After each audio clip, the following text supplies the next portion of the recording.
주님 우리 가운데 함께 하십니다. 우리 옆에 분과도 인사하실까요? 주님 우리 안에 함께 하십니다. 주님 우리 안에 함께 하십니다. 함께 하십니다.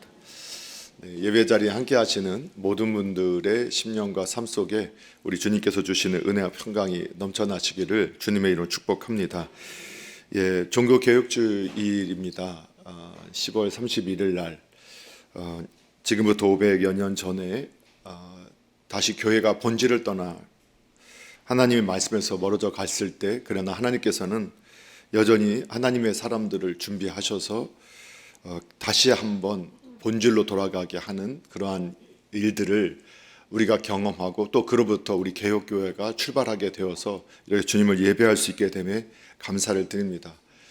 그러나 개혁된 교회가 늘 다시 개혁되어야 하듯이 우리가 혹시라도 그런 중세 교회가 말씀에서 벗어나고 본질에서 벗어난 모습이 있었던 것처럼 혹 우리 안에도 그런 모습이 있지는 않은지 우리가 우리를 살펴보고 항상 본질에서 진리에서 벗어나지 않는 저와 여러분 되기를, 또 우리 남서울 중앙교회 되기를 주님의 이름으로 축원합니다. 우리 어르신들 시니어 아카데미 또 시니어 어르신들 모시고 우리가 이번에 또 여행 잠시 물량이 수목 잠깐 다녀오게 될 텐데요. 아직 한 6분 정도 더 신청을 하실 수 있다고 합니다. 그래서 함께 하실 수 있는 분들 또 함께 시간을 내셔서 참여하시고, 또 저희들이 함께 이렇게 하나님께서 창조하신 세상을 함께 떠니시면서 주님의 은혜를 함께 고백하고 나누는 귀한 시간 되시기를 바랍니다. 주변에 봄에 참여하셨던 분들은 조금 더 다음 주에 한번 신청을 해주시면 될 것 같고, 이번 주에 함께 하실 수 있는 분들은 또 시간을 내시면 감사하겠습니다. 오늘은 이제 종교개혁주일입니다. 마침 또 우리가 본질에 대한 말씀을 함께 나누고 있는 그러한 가운데서 오늘은 갈라디아서 3장 10절 이하의 말씀을 중심해서 율법과 예수 그리스도라는 제목으로 말씀을 통해서 함께 은혜를 받으려고 합니다. 그래서 오늘은 구원과 그리고 성화에 대한 부분, 그리고 율법과 복음, 믿음과 이 율법에 관한 부분들을 오늘 말씀을 통해서 함께 좀 다시 한번 확신을 가지고, 또 우리가 신앙생활에서 어떻게 바른 믿음의 반응을 보여야 하는가를 찾아가는 시간을 가지려고 합니다. 성도님들과 또 신앙생활을 하는 우리 모두가 한 가지 가장 혼동하는 것 중에 하나가, 오랜 신앙생활을 하면서도 우리가 구원받는 것과 성화하는 것의 차이점을 이해하지 못하거나, 또는 믿음과 율법이 율법의 관계를 이렇게 정리가 되지 않아서 혼동하는 경우들을 많이 보게 됩니다. 예를 들면 우리는 오직 예수 그리스도를 믿음으로만 구원을 받는다는 것을 확신하죠. 그러다 보니까 율법은 폐기됐다, 율법은 이제 없어졌다, 폐기됐다, 율법은 쓸모없다, 또 이렇게 말씀하시는 분들도 있지만 그 성경을 온전하게 이해하지 못한 것인 것을 알게 됩니다. 그래서 미리 말씀을 드린다면, 우리가 하나님 앞에서 구원을 받는 것은 오직 믿음으로이고, 그 율법은 오늘날 구원에 대해서는 전혀 쓸모없고, 구원에 관계돼서는 그 어떠한 유익도 되지 않지만, 그러나 구원받은 성도가 구원받은 백성답게 살아가는, 그러니까 성화의 모습을 이뤄가는 데서는 아주 중요한 기준점이 된다라고 이해를 하셔야 합니다. 그래서 구원에 관계돼서는 율법은 전혀 어떠한 효과도 능력도 발휘하지 못하지만 우리를 성화하고 거룩하게 해나가는 데 있어서는 좋은 길잡이가 된다. 이것을 좀 분리해서 생각을 하면서 오늘 본문에서 역시 예수 그리스도께서 우리를 위해서 하신 일이 오늘 본문에 나오고 있고, 이것이 우리를 구원에 이르게 하는 일임을 보게 되는데, 오늘 함께 예수님의 속량에 대한 내용을 우리 함께 찾아보도록 하겠습니다. 오늘 본문의 13절 14절 말씀을 같이 한번 읽어봅니다. 함께 있습니다. 시작. 그리스도께서 우리를 위하여 저주를 받은 바 되사 율법의 저주에서 우리를 속량하셨으니 기록된 바 나무에 달린 자마다 저주 아래 있는 자라 하였습니다. 이는 그리스도 예수 안에서 아브라함의 복이 이방인에게 미치게 하고, 또 우리로 하여금 믿음으로 말미암아 성령의 약속을 받게 하려 함이라. 아멘. 예. 오늘 본문에서는 예수님께서 이 땅에서 하셨던 일에 대해서 간략하게 말씀하시면서 우리를 위하여서 저주를 받으셨다. 또 그 저주 받으셨다라는 것을 무엇으로 표현하냐면 바로 십자가 사건으로 표현하고 있는 걸 보게 되죠. 십자가, 나무 십자가에 못 박혀 또는 걸려 돌아가신 예수님. 거기 나무에 달린 자마다 저주 아래에 있는 자다. 성경에 보면 신명기 21장 23절이나 또는 율법서에 보게 되면 하나님께서 이스라엘 백성들에게 율법을 주시면서 뭐라고 말씀하셨냐면 나무에 달린 것은 저주받는 것이다 라고 해서 유대인들은 나무에 달리는 것을 가장 수치스러운 것, 저주받는 것이라고 이해하며 살았습니다. 그 이유가 뭔지는 몰랐던 거죠. 모세가 율법을 기록할 당시, 하나님께 율법을 받을 당시가 예수님 오시기 전 1500년 전이었어요. 그때부터 유대인들은 이유는 모르지만 어쨌든 하나님께서 나무에 달린 자는 저주를 받는 것이다 라고 하시는 그 말씀을 그대로 받아서 나무에 달리는 것을 수치스럽게 여겼고 저주받는 것이라 여겨서 그래서 그것을 피하기 위해서 굉장히 노력했던 모습을 볼 수 있게 됩니다.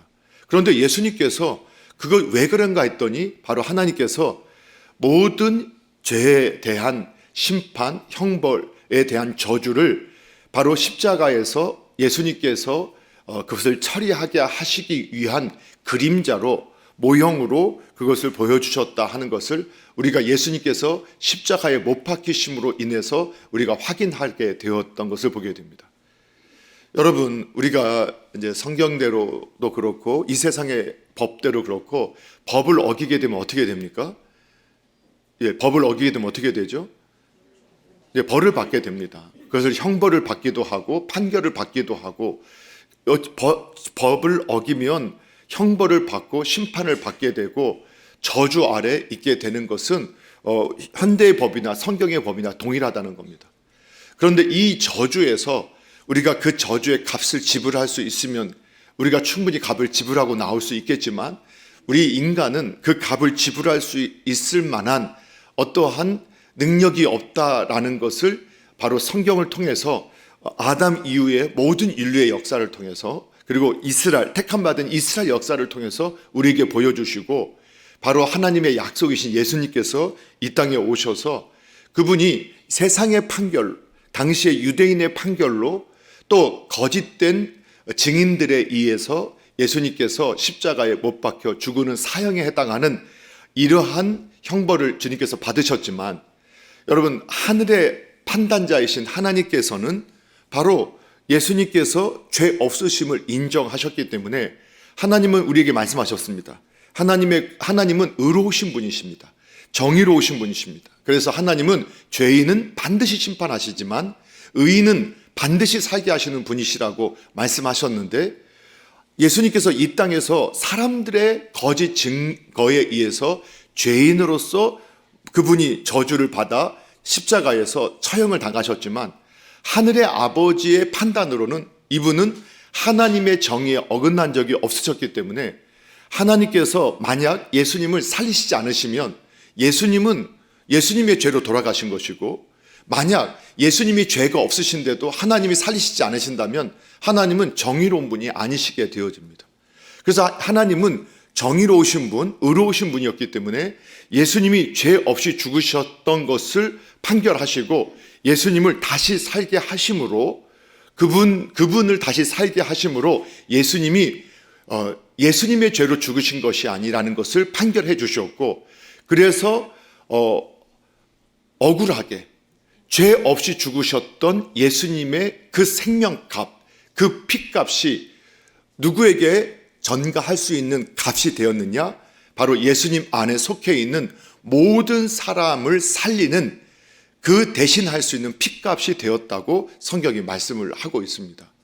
그래서 성경은 바로 예수님께서 당신이 억울하게 또 거짓 판결에 의해서 죽임당했던 그 목숨의 값, 그 피값을 가지고 바로 하나님께 그 피값을 받아서 죄인 된 우리들을 그 피값으로 속량, 값을 지불하고 사시게 되는 그러한 일들이 가능하게 되었다고 말씀을 하고 있습니다.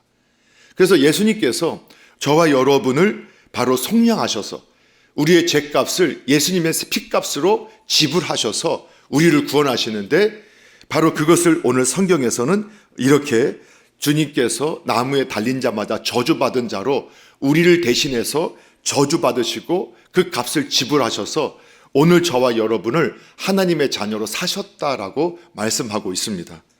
사랑하는 성도 여러분, 오늘 저와 여러분이 하나님의 자녀가 된 것은 우리가 한 것이 아니라 우리 하나님께서 아들의 피값을 받으시고 저와 여러분을 예수님께 넘겨주셨고 예수님 안에 있게 해주셨다는 사실을 믿으시기 바랍니다.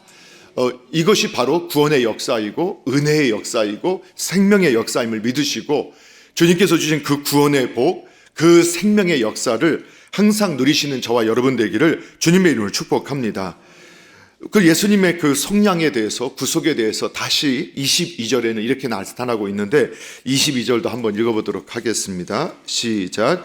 그러나 성경이 모든 것을 제 아래 가두었으니 이는 예수 그리스도를 믿음으로 말미암는 약속을 믿는 자들에게 주려 함이라. 아멘. 예, 오늘 성경에서 우리에게 말씀하게 하신 것은 뭐냐?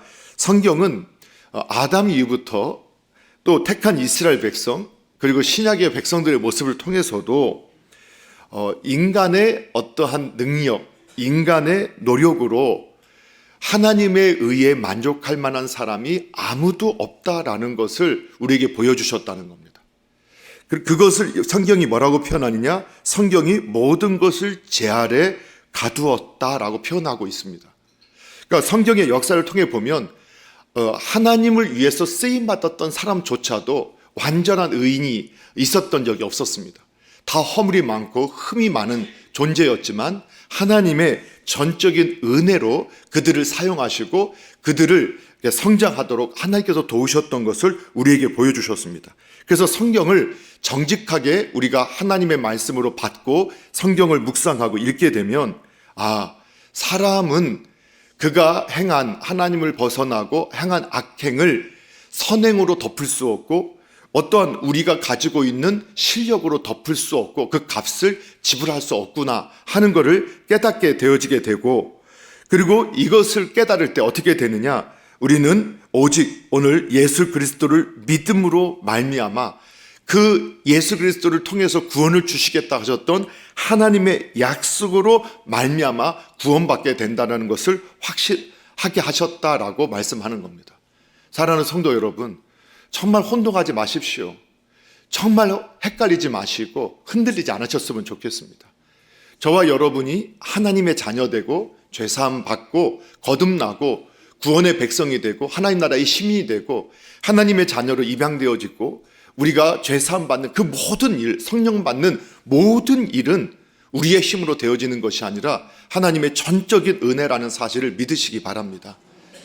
예, 이것에 흔들리면 우리가 다음 단계로 나갈 수 없게 되고 우리가 악한 것에 미혹당하게 되어지고 결국은 저주를 피하려다가 더 큰 저주에 빠지게 되는 어리석은 존재들이 되어집니다. 바로 이 땅에 수많은 이단들이 초대교회부터 지금까지 있었을 때 바로 이 구원의 확신, 하나님의 약속에 대한 확신을 갖지 못했던 수많은 사람들이 스스로의 노력으로 하나님의 약속에다가 또 내 것을 첨가해서 구원을 만들어내겠다고 헛된 그러한 욕망이나 헛된 방법을 찾다가 결국은 이단에 빠져서 저주받는 인생이 되어지는 것들을 저희들이 보게 됩니다. 여러분, 오직 구원은 하나님의 선물이고 또 예수 그리스도의 피값, 주님의 피값으로 우리가 사함을 받아서 자유하게 되고 예수님 안에 있게 되었다는 그 사실을 확신하시고 믿음으로 승리하는 저와 여러분 되기를 주님의 이름으로 축복합니다. 자, 그러면 율법이란 것은 무엇이냐? 율법주의라는 것은 무엇이냐? 이 부분을 또 함께 살펴보면 이미 우리가 앞서서 계속 반복해서 말씀을 드렸기 때문에 간략하게 또 정리를 하면 이 로마서가 이 갈라디아서가 소로마서다. 어떤 분은 로마서의 스케치가 갈라디아서다라고 했다는 거 여러분 기억하시죠? 그래서 로마서가 갈라디아서와 함께 읽으시게 되면 좀 더 훨씬 더 그 의미를 깊이 깨닫게 되어지는데, 성경의 로마서 7장 12절에 보게 되면 율법에 대해서 정확하게 뭐라고 표현하냐? 율법은 거룩한 것, 의로운 것, 선한 것이다, 이렇게 말씀하고 있어요. 그러니까 성경에 보면 하나님께서 우리들이 이제 설교만 듣거나 아니면 우리가 듣고 어떤 한 부분에 지나치게 한 부분으로 길어지게 되면 율법에 대해서 오해하면서 율법은 쓸모없는 것, 율법은 폐기돼야 할 것, 이렇게 자꾸 말씀하는데, 이거는 정확하게 어떻게 다시 확인해야 되느냐? 구원과 관계돼서 우리가 하나님의 자녀가 되는 방편으로서, 또 그 죄사함 받는 길로서는 율법은 전혀 능력도 없고 효과도 없고, 율법이 어떤 행위를 지킴을 통해서도 구원을 만들어낼 수 없고 죄사함을 만들어낼 수 없고 받을 수 없다. 이 부분에서 율법은 무용하고 가치가 없다. 여러분 아멘이 되시죠? 아멘이 안 되시고 그냥 이해만 하셔도 됩니다. 이 부분이 흔들리면 안 된다는 거예요. 그러나 성경은 뭐라고 말하느냐? 구원의 관계에 대해서 어떠한 역할도 하지 못하는 율법이지만 그 율법을 누가 주셨느냐? 오늘 성경에서도 하나님께서 모세에게 그 율법을 천사를 통해서 전달하는 과정을 설명하면서 하나님이 주신 거다. 아니, 하나님이 주신 율법이 우리가 그게 쓸모없다, 필요 없다, 그렇게 할 것이 아니다라는 거예요. 그 율법을 로마서를 통해서 똑같은 사도 바울이 로마서에서는 그것은 의롭다, 율법은 의로운 것이고 거룩한 것이고 선한 것이다. 선하다는 것은 아가도스 아름다운 것이다 라고 표현한 거예요. 여러분, 율법은 좋은 것이다. 이걸 우리에게 말씀하셨어요. 뿐만 아니라 로마서 7장 12절에서 그렇게 말씀하셨다면 14절에서는 신령한 것이다. 율법도 영적인 것이다 라고 표현한 거예요. 율법도 영적인 것이다. 하나님이 우리에게 주신 거예요. 영이신 하나님. 그래서 율법도 영적인 것이다라는 거예요. 그래서 율법을 주셨을 때 우리가 이미 지난 시간에 말씀을 상고하면서 율법의 목적, 율법을 주신 이유가 어디 있느냐? 우리가 신명기 10장 13절에서 오늘날 너희의 행복을 위해서 주신 이 계명이라 하셨단 말이에요. 그러니까 율법을 주신 목적은 오늘날 피조물인 저와 여러분을 행복하게 살게 하기 위해서 주신 것이 율법이에요. 그러니까 율법 안에 있으면 여러분 우리가 안전하고 행복하다는 걸 믿으셔야 돼요. 예, 법대로 지키면 불편한 게 아니라, 법대로 살면 불편한 게 아니라 법대로 살면 아주 자유롭게 되고 행복하게 된다고 했죠. 또한 우리가 마태복음 22장 37절 이하의 말씀을 통해서 또 율법을 주신 본 뜻이 어디에 있느냐, 사랑하며 살라고. 결국은 어느 때 우리 신앙인뿐만 아니라 모든 인류가 어떻게 살 때 행복하고 정말 아름답게 사느냐, 하나님이 주신 율법을 가지고 법 안에서 사랑하며 사는 거예요. 하나님을 사랑하고 사람을 사랑하며 살아갈 때 인생은 행복을 누리게 되고 기쁨을 누리게 돼요. 여러분, 우리가 다 고통당하는 이유가 뭐예요? 사랑하는데 실패하면 고통당하잖아요. 여러분, 사랑에 실패하면 고통당해요. 근데 그 말은 우리가 하나님의 말씀에서 벗어나면 우리가 고통당하는 거예요. 예, 별로 늘 들었던 말씀이니까 이제는 아멘도 안 하고 싶으신가 본데요. 이게 확신하게 우리 안에 정돈이 되어지고 확신이 있어져야 돼요. 예. 우리가 하나님이 우리에게 율법 주신 목적은 사랑이다. 그 사랑으로 살아가면 행복해진다라는 거를 우리에게 말씀해 줬다는 거죠. 그런데 우리가 그 말씀대로 살 수 있느냐 봤더니 그렇게 못하더라는 거예요. 여러분, 하나님은요, 사람을 창조할 때부터 법 아래 살도록 창조하셨어요. 그걸 어떻게 아느냐? 하나님께서 에덴 동산에서 처음 법을 주셨잖아요. 그게 뭐예요? 선악과 먹지 말아라. 다 한 가지의 법이지만 그게 뭐냐? 하나님을 잊지 말고 하나님을 사랑하고 하나님 안에 거하라. 그것이 에덴, 기쁨과 행복을 네가 영원히 누리는 길이다 하는 것을 그 율법을 통해서, 그 법을 통해서 가르쳐 주셨어요. 그래서 인류는 타락한 이후에도 그 하나님께서 가르쳐 주신 방식들이 인류의 DNA 속에 남아서 모든 인류는 법을 가지고 스스로를 다스리고 그 나라를, 민족을 다스리도록 그렇게 세팅되어져 가는 것을 보게 돼요. 그리고 그 법을 제정할 때 그 법이 지나치게 되면 그것이 오히려 그 국가를, 국민을 어렵게 만들기 때문에 국가가 오래 지속되지 못하게 되는 걸 보게 되죠. 또 법이 적절하게 잘 만들어지게 되면 사실 법이 있는지도 모르고 그 법 안에서 평안하게 사는 거예요. 여러분, 저와 여러분은 지금 법 안에 살고 있습니까? 법 밖에 살고 있습니까? 그거 당연히 한 거잖아요. 우리가 이제 도로교통법 같은 경우는 우리가 시험 볼 때는 도로교통법 한번 쳐다보지 그런 거 우리가 있다라는 것도 생각도 안 하잖아요. 근데 저와 여러분이 운전하시는 모든 분들, 또 횡단보도를 건너고 찾기를 건너는 모든 분들은 도로교통법을 지키고 있는 거거든요. 여러분, 빨간불 있으면 여러분 건너가요, 서요? 근데 가끔 건너시기도 하잖아요. 예. 그런데 이제 우리가 법이 있지만 우리가 그렇게 법을 우리의 이익 때문에 빨간불이면 건너서는 안 되는 걸 알면서도 건널 때가 있는 거예요. 왜요? 저의 이익 때문에. 저의 실수를 많이 하려고. 근데 우리가 그것을 잘못이라고조차도 생각 안 하고 어쩔 수 없다고 생각을 하잖아요. 근데 세상에도 경범죄가 있고 또 중범죄가 있잖아요. 그렇죠? 민사의 법이 있고 그리고 형사의 법이 있지 않습니까? 다양한 법 안에 경중이 있어요. 그러나 어쨌든 여러분, 우리가 어떤 죄를 범하든 간에 죄를 하나 어기면요, 우리가 이제 세상에서는 속칭 이렇게 말하냐면 빨간 줄 그어지게 된다. 그래서 여러분, 대통령이 이렇게 봄, 가을로 이렇게 무슨 명절 때나 어떤 절기 때 되면 사면을 하는데 뭐 몇십만 명씩 사면한다. 이렇게 들어보셨죠? 어느 나라 국민이신지. 저희가 몇십만 명씩 사면을 하잖아요. 그 보니까 어떤 거냐. 도로교통법 어기고 뭐 이렇게 하는 이런 분들도 수없이 막 뭐 술하고 뭐 또 하고 했던 다양한 범죄들, 가벼운 범죄자들. 그런데 이제 그래도 범법 사실이 기록되어 있으면 그게 자꾸 어떤 뭔가를 할 때마다 하니까 그런 것들을 아예 사면해서 없어지는 것들을 대통령이 해서 국민을 통합하게 만들고 그리고 좀 더 다시 열심히 일할 수 있는 동기부여를 하기 위해서 그런 일을 하는 거 보잖아요. 처음 보죠. 한 번도 그런 거 경험. 우리는 그런 사면을 받아본 적이 없으니까. 그래서 그렇게 보니까 수많은 사람들, 사실 저와 여러분도 안 걸렸을 뿐이잖아요. 저도 제가 이게 설교하면서 늘 그러죠. 부끄럽지만 사실은 좀 더 제가 일찍 나오면 되거든요. 근데 제가 좀 늦게 나와서 유턴을 해서는 안 될 것에서 유턴을 할 때가 있어요. 그리고 저는 그때마다 뭐라고 스스로를 자유하냐면 내가 지금 가서 예배드리는 이 중요한 일을 해야 되는데 시간 약속을 지켜야지. 너무나 얼마나 저에 대해서는 늘 이렇게 정말 모든 좋은 목도 메이는데 좋은 이유들을 갖다 붙여서 나를 정당화해요. 그런데요, 가다가요 갑자기 딱 제가 이제 편안할 때 사람들이 갑자기 불법 유턴하면 제가 막 짜증을 내면 우리 이래서 우리나라 안 돼. 이런 마음이 들 때가 있는 거예요. 그게 인간이 가지고 있는 저도 모르는 죄의 본성이다. 그래서 우리가 법 아래 살아요.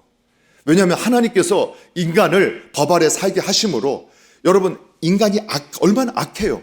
그런데 법이 없으면 정말 우리가 지금도 법이 있음에도 있는 자가 그 있는 걸 가지고 사랑하고 섬기는데 하나님의 원리를 따라 사는 게 아니라 있는 자가 더 착취하려고 하고 힘이 있는 자가 그 힘을 가지고 사랑하고 섬기는 데 쓰는 게 아니라 굴림하고 억압하고 착취하는 데 쓰는 것들을 우리가 보면서, 그래서 만약에 법이 없었다면 벌써 이 세상은 멸망하고 무너지고 없어졌을 거예요. 그러나 하나님께서 우리의 양심의 법 그리고 자연법들을 통해서 인간이 그래도 생존할 수 있게끔 이 세상을 법으로 다스리게 하셔서 이 세상에 존재하고 있다는 것을 여러분 믿으셔야 돼요. 그래서 저희가 법 아래 살아간다는 거예요. 그런데 우리가 이제 세상의 법에서도 우리는 가볍게 여겼지만 우리가 무슨 법을 어기고 딱지도 몇 번 더 띄게 되면, 불법 주차도 몇 번 더 하게 되면 그것도 범죄라고 하는 거예요. 경범죄. 다 올라가요, 기록에. 그래서 성경에 보면 내가 그렇게 99가지 법을 다 지켰어도 내가 횡단보도 한번 건너게 되면 저는 불법자가 되는 거예요. 너무 과하게 느껴지시나요? 아니요. 우리 세상의 법에서 저와 여러분이 다른 거 다 지켰어요. 다 지켰는데 횡단보도 한번 빨간불일 때 건넜으면 여러분 범법자예요. 성경이 그렇게 말하는 거예요. 하나님께서 우리에게 주신 하나님의 의의 율법을 주셨을 때 거기에 우리가 쉽게 어겨도 그렇게 큰 것지 않은 경범죄도 있고 정말 어겨서는 안 되는 살인이나 간음 같은 또 큰 죄도 있어요. 어떤 거는 정말 경범죄도 있죠. 그런다 이 모든 것들 내가 99가지 하나님의 법을 지켰지만 한 가지를 딱 어기는 순간 어떻게 되느냐? 아, 내가 죄인이구나. 그 죄는 심판을 받게 된다는 거예요. 그래서 율법은 어떤 기능을 하느냐? 오늘 10절에서 이렇게 또 나와요. 10절 같이 한번 읽어보겠습니다. 시작. 무릇 다시요. 같이 읽겠습니다. 10절 한 목소리로 함께 있습니다. 시작. 무릇 율법 행위에 속한 자들은 저주 아래 있나니 기록된 바 누구든지 율법책에 기록된 대로 모든 일을 항상 행하지 아니하는 자는 저주 아래에 있는 자라 하였습니다. 아멘.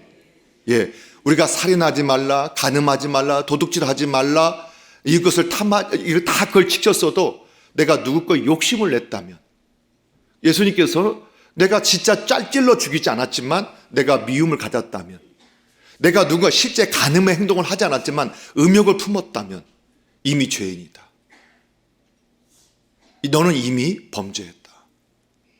그래서 하나님의 공의의 말씀 앞에 우리가 하나님의 정의를 만족할 만한 사람은 그 누구도 없다.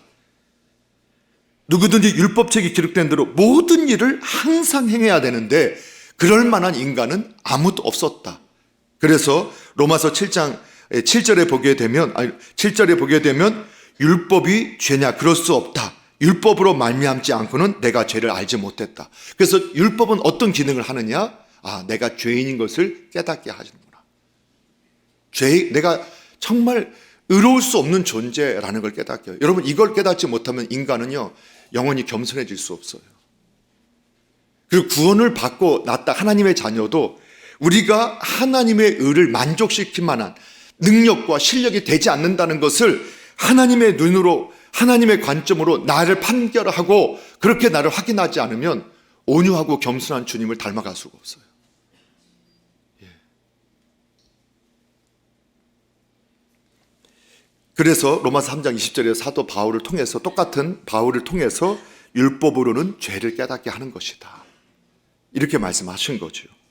또 우리의 죄의 본성을 깨닫게 해요.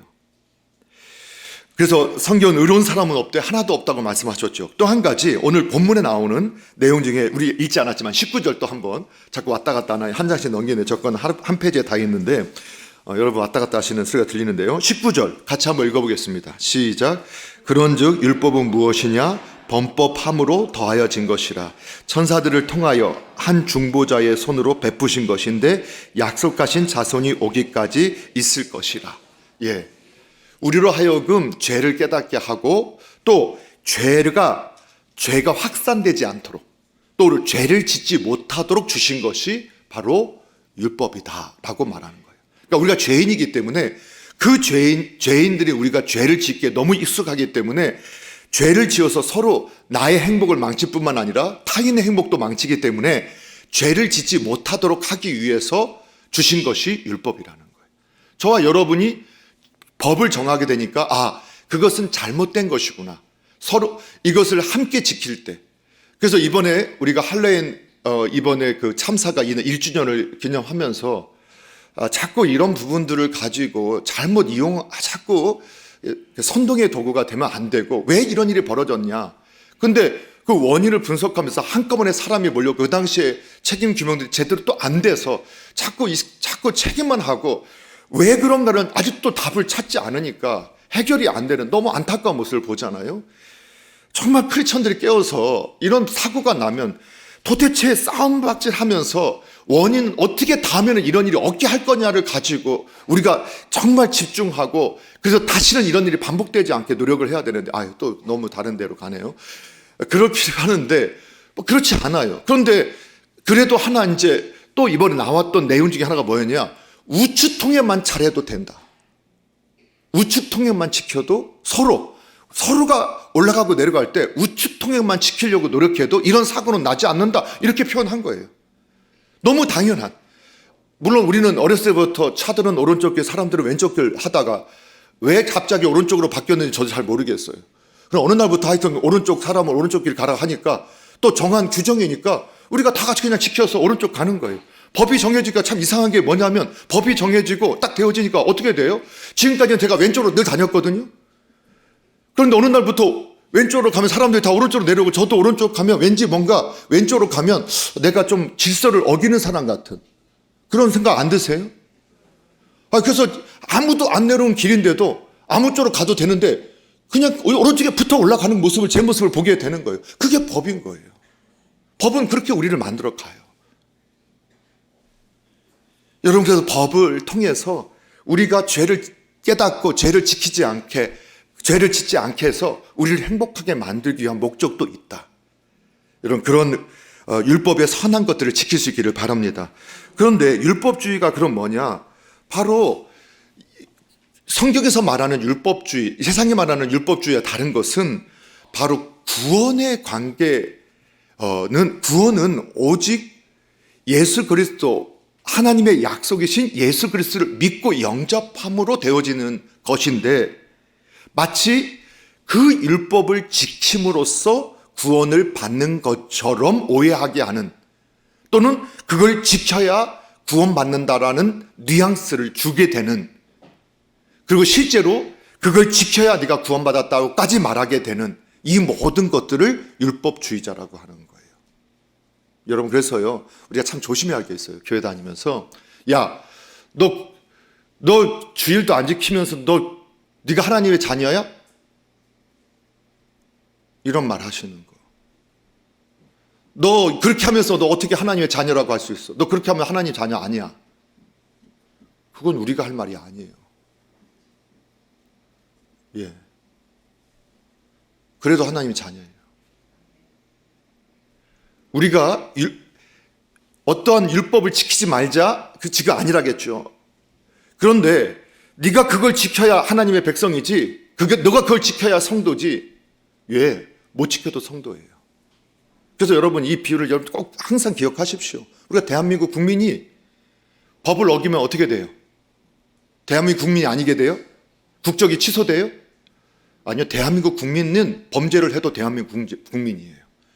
저와 여러분이 하나님의 법을 지키다가 그 법을 어긴다 하더라도 저와 여러분은 하나님 자녀예요.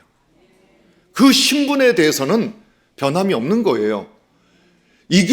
이것이 확신이 없으니까 어둠의 영들, 이단들에게 속아서, 그래서 내가 그러면 예수님 믿고 있지만 내가 여전히 불안해, 내가 이거 못 살아. 예, 우리는 못 산다니까요. 못 살지만 그러나 점점점 성숙에 가게 되어 있어요. 하나님이 그렇게 우리를 만들어 가세요. 구원은 하나님이 전적인 은혜와 하나님의 약속이신 예수 그리스도를 믿고 그분을 영접하러만 되어진다. 그 외에 그 어떤 것을 더하게 되면 그것이 바로 저주받는 자리로 들어가는 거예요. 그런데 범죄하면, 우리가 감옥에 가면 대한민국 국민이지만 자유를 못 누리게 되고 또 억압받게 되고, 내가 원하지 않는 때 일어나야 되고 원하지 않는 때 자야 되고 내가 하고 싶지 않은 일을 해야 하는 것처럼, 그렇게 자유와 기쁨과 평안들을 다 놓쳐버리게 되잖아요. 그래서 예수님을 믿지만 법을 어기게 되면 어떻게 되느냐? 우리가 똑같은 결과를 가질 수 있다라는 거예요. 그래서 율법주의는 어떤 것이냐? 바로 예수 그리스도 외에 구원에 대해서 다른 어떠한 것이 있는 것처럼, 마치 그걸 해야지, 안식일을 지키는 게 그렇게 중요합니다. 주일을 지키는 건 너무 중요해요. 11조 생활 중요해요. 또 우리가 교회 봉사하는 거 중요해요. 우리가 또 새벽 예배하거나 또는 우리가 이렇게 신앙생활하면서 어떤 말씀 앞에 있으려고 하는 모든 것들 다 중요한 행위입니다. 겸손하고 온유하려고 노력하고 어떤 행위도 다 중요합니다. 그러나 그걸 지켜서 구원받는 게 아니에요. 그걸 행해서 구원받는 게 아니에요. 근데 이단은 뭐라고 해요? 야, 그거 너희가 뭔가 잘못 알고 있어. 그거 예수님을 전하는 것 같지만 나중에 다른 길을 제시하죠. 그리고 뭐라고 하느냐? 다 뺏어요. 목숨도 재물도 그 모든 가치를 다 빼앗아서 종로로 타게 만들어요. 하나님 우리를 종으로 만들기를 원하지 않으세요. 세상의 종, 사람의 종, 어떠한 시스템의 종도 아니라 하나님의 종이 되어서 기쁨으로 섬기기를 원하시고 계세요. 그걸 믿으셔야 돼요. 늘 같은 예를 들어볼게요. 여러분, 그래서 율법도 율법주의를 이번에 최고쌤 목사님, 이건 형식주의다. 형식이라는 건 뭐냐? 본질인 예수 그리스도 하나님의 약속은 아무 생각도 없고 형식만 지켜서.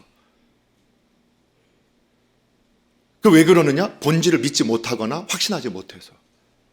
그래서 형식은 잘 지키게 되면 본질이 없는데 형식을 잘 지키게 되면 어떻게 되느냐? 바리새인처럼 되고 율법주의자처럼 되고 형식주의자처럼 되는데, 그들의 특징이 뭐예요?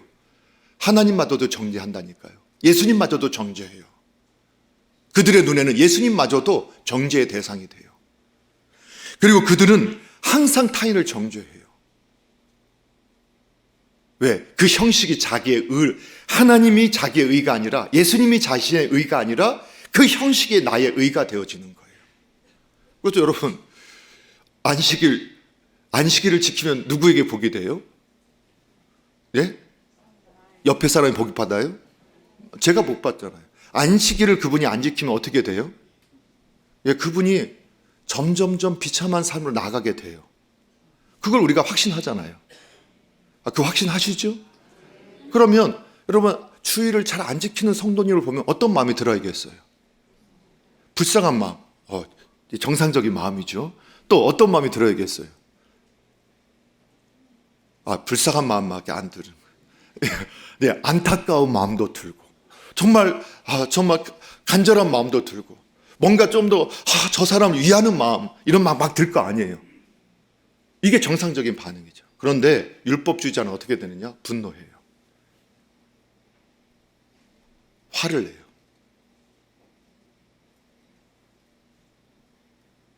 그 차이를 여러분 아셔야 돼요.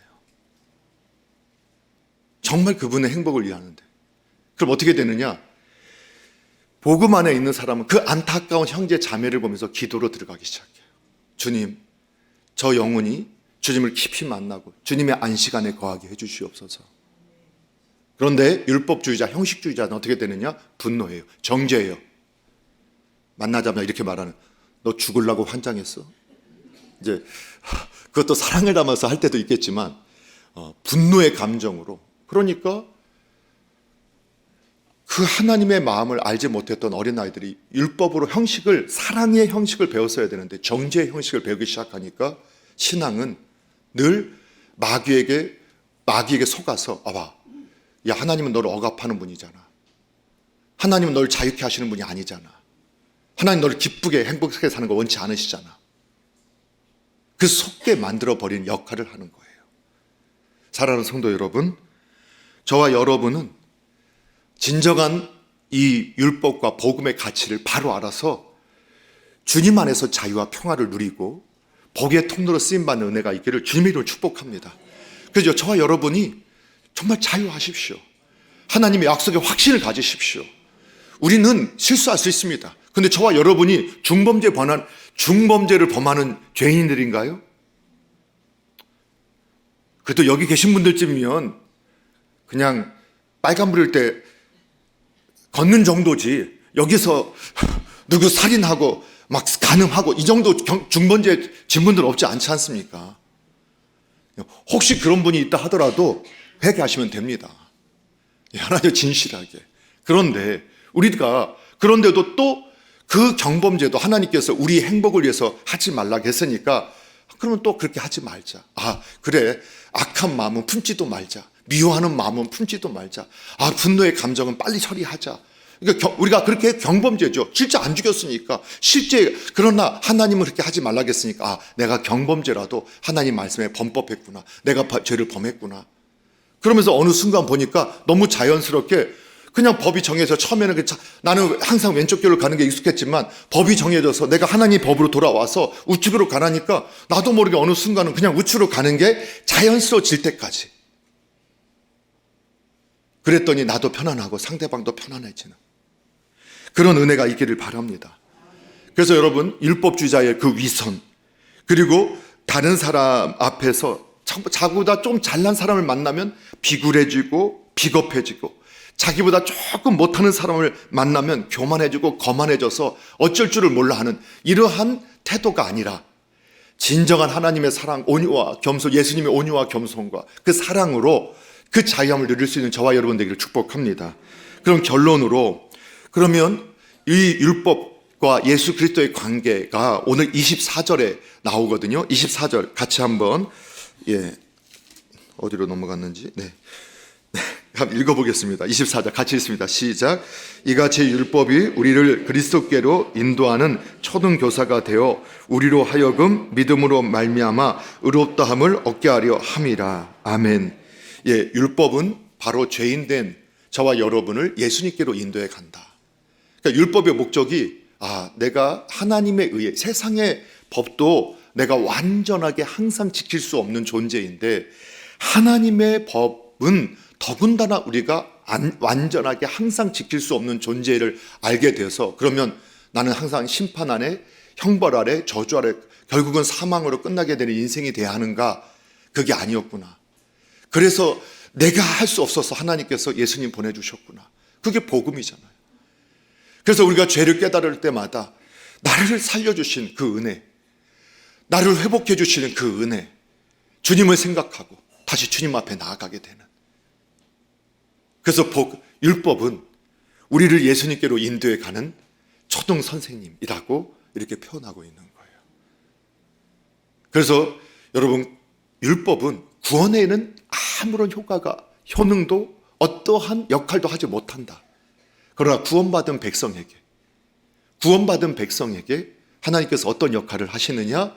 이제는 하나님이 어떻게 우리가 행복하게 되기를 원하시는지, 또 어떻게 할 때 행복해지는지, 거룩해지는지, 정말 주님을 바라보고 주님 닮아가는 그 모습의 모양을 율법에 담아서, 그 율법에 예수님의 모양을 담아서 우리로 하여금 점점 주님을 닮아가고 주님 안에서 그 복을 누리도록 만들게 하는, 다시 신학으로 말하면 성화의 도구로 율법을 지금도 거룩하고 선하고 의롭게 사용하게 하셨다는 것을 믿으셔야 됩니다.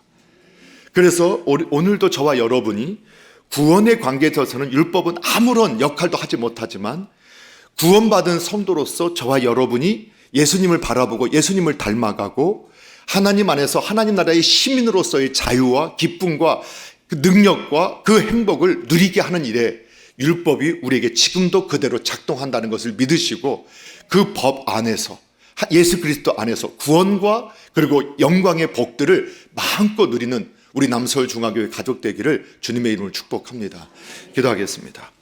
하나님 아버지, 감사합니다. 오늘도 우리에게 귀한 은혜 주셔서 하나님의 자녀 삼아 주시고 또 하나님 안에서의 복을 누리게 하여 주신 것 감사드립니다. 주님의 말씀이 항상 우리 앞에 있게 하여 주셨사오니 주님께서 허락하신 말씀 안에서 사랑하며 행복을 누리며 자유하며 또 주님의 권능 안에 거하는 우리 남서울중앙교회 믿음의 가족들 되게 하여 주시고, 삶의 자리에 아버지 승리의 영광이 간증으로 나타나게 하여 주시옵소서. 예수님의 이름으로 기도하옵나이다. 아멘.